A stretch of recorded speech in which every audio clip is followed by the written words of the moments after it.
Bir məsələni də diqqətinizə çatdırım. Bölgələrdə bu heyvanlar arasında xəstəlik yayılması biraz geniş danışacağım bu haqda. Çünki ötən gün bir material təqdim etmişdim. Və orada xüsusi bir xətt keçirdi ki, xaricdən gətirilənlərdir, filandır, odur. Dəyərli izləyicilər, bölgələrimizdə iri buynuzlu heyvanlar arasında deməli, dabaq deyilən bir xəstəlik var. Heyvanın ağız hissəsini yara basır və s. Belə bir xəstəlik yayılıb artıq peyvəndləmə işlərində görülür və bu mövzuda ümumiyyətlə biraz təzadlı informasiyalar mövcuddur. Bəzi vətəndaşlar deyir ki, nə qədər hələ o peyvənd olunur, heyvan bir o qədər də lap pis vəziyyətə qalır. Bəziləri deyir, peyvənd elədik, faydasını gördük, burası heç. Amma reallıq bundan ibarətdir ki, bugün Azərbaycana başqa ölkələrdən də, belə deyək, belə deyək, ixal olunur, gəlir. Və bu, bizim ölkənin daxilindəki bəzi işbazlara heç sərfəli deyil. Niyə? Deməli, ötən gündən işbazlar ispat eləməyə çalışırlar ki, bu xəstəlik ancaq xaricdən gələn heyvandadır. Amma məsələn, bir kəndli yazır ki, valla bizim bir heyvanda var dabaq xəstəliyi. Ümumiyyətlə, bu yanaşma vətəndaşlarımızı diqqətlə çatdırıram. Bu alverçilər öz bildikləri havanı çalırlar, o heç. Dəyərli izləyicilər, ölkə ithal, xüsusən ət məhsullarının ithhalı, bu sizin xeyrinizədir. Ona görə ki, hamının 20 manata, 18 manata ət almağa imkanı yoxdur.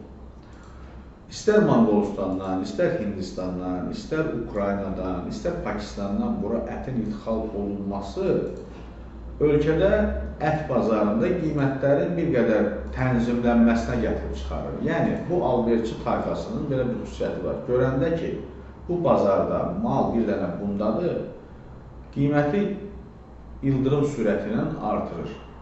Amma məsələn, şərt deyil ki, hamı tutaq ki, bərdə quzusu yesin. İndi birinin də gücü çatır, Pakistan quzusu alır, o birisinin gücü çatır, Monqolistan qoyunu alır.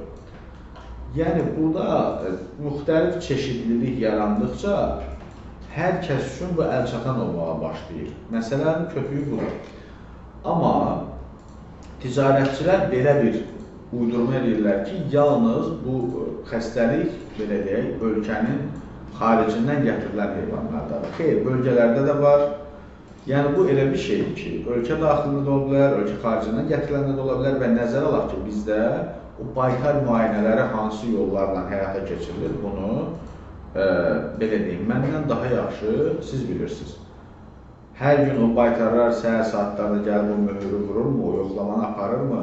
Ümumiyyətlə, bu proses nə qədər qanuni həyata keçirilir? Bunun özünü bir monitoring eləyən olsa, ortaya çox ciddi, kifayət qədər, belə deyək də, əsaslı nöqsanlar çıxmış olacaq.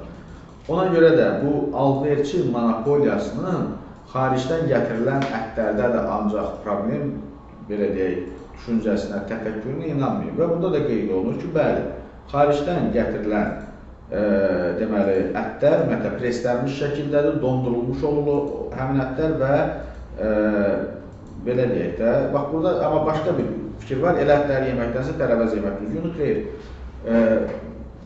Keçmiş illərdən də, indi də, belə deyək də, dondurulmuş ətlər olub və bu illərlə saxlanılır. Təbii ki, o dünən kəsilmiş yerli heyvanın dadında, tamında deyil. Amma hər halda, belə deyək də, müəyyən o vitaminlər, filanlar az da olmuş olsa qalır onun tərkibində. Və bütün hallarda hesab edirəm ki, bu mövzuda, yəni bu alverçilərin bu düşüncəsinə, bu məlumatlarına, nətərlə, şayələrinə inanmaq olmaz. Bəli, xəstəlik olanda yerlidə də olur, gətirilmə heyvanda da olur, fərqi yoxdur. Ancaq Pakistandan gətirilən heyvandadır, bu yalandır. Bu bir. İkincisi, xaricdən bura nəyinsə gətirilməyinə, qısqanclıqla yanaşmaq doğru deyil. Bəli, yaxşı olardı ki, özümüzün istehsalımız olsun. İndi bizdə də hamı Bakı olmaq istəyir deyə, hamı şəhərdə yaşamaq istəyir deyə, heç kim əziyyət çəkmək istəmir. Burası aydındır. Amma necə olur ki, sən qubanın almasını Rusa sata bilirsən, nə bilim, Ağdamın soğanını, nə bilim, Türkiyəyə göndərə bilirsən, satırsan, pul alırsan da əvəzinə. İndi Pakistan da bura ət satır da, yəni bu nə deməkdir ki? Yəni dünya artıq ticarətin üzərində belə deyək də bərqərar olub.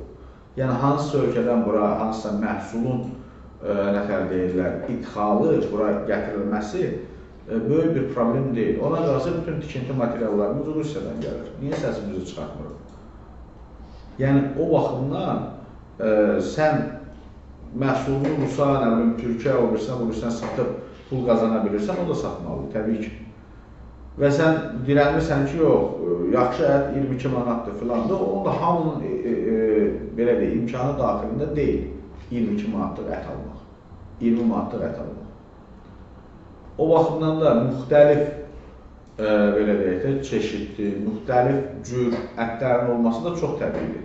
İndi əynimizə geyindiyimiz geyimlərin hamısı hər kəsdə eynidir, deyil. Birinin geyindiyi 20 manatdır, birinin geyindiyi 2000 manatdır, başqa birinin geyindiyi 30 manatdır. Eyni şey bu ət üçün də keçərlidir. İndi imkanı olan, belə deyək də, o təzə ət alacaq, 20 neçə manat olacaq. İmkanı biraz zəif olanda Ukrayna ət alacaq, Pakistan ət alacaq. Yəni bu mövzularda insanları, necə deyərlər, aldatmağa, insanların arasında gətirilmə heyvanlarla bağlı xof yaratmağa dəyməz. Yəni biraz insaflı olun, biraz vicdanlı olun.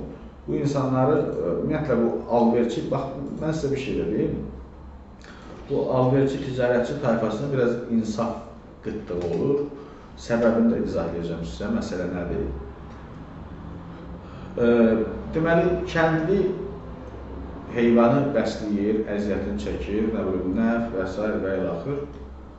Və o qapısında satdığı heyvandan götürdüyü xeyir alverçinin qazandığından daha aşağıdır. Çünki bu işin də bu ticarətin, alverin də bir monopoliyası qurulur artıq. Bəlli yerlərə, bəlli adamlar, bəlli haqq hesabları çatdırandan sonra o gəlir, o mal çıxır Bakıya. Yəni sən öz qapındakı heyvanı gətirib Bakıda satmaq biraz çətin işdir.